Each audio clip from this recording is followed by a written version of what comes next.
دوستو کیا جنات نے حضرت نوح کے طوفان کو اپنی آنکھوں سے دیکھا؟ اور اگر ہاں تو آج وہ کہاں ہیں؟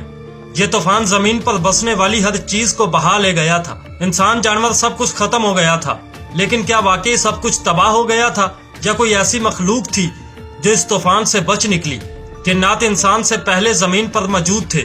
قرآن اور حدیث کے مطابق جنات کو انسان سے پہلے پیدا کیا گیا تھا اور وہ حضرت آدم علیہ السلام کی پیدائش سے پہلے ہی زمین پر رہتے تھے۔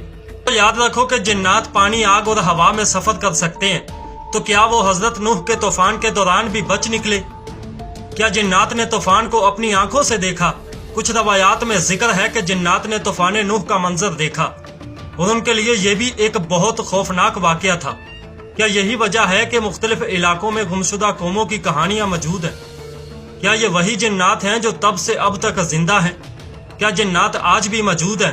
کیا کچھ پرانی برباد شدہ بستیاں، کھنڈرات اور ویران علاقے آج بھی ان جنات کے زیر قبضہ ہیں؟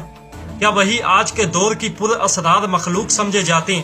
دوستو اگر جنات اس طوفان سے بچ گئے تھے تو کیا وہ آج بھی زندہ ہیں؟ کیا وہ دنیا کے پر اسرار مقامات میں چھپے ہوئے ہیں یا یہ سب کچھ محض روایات ہیں؟ اپنی رائے کمنٹ میں ضرور دیں۔ ملتے ہیں پھر کسی اگلی ویڈیو میں، تب تک کے لیے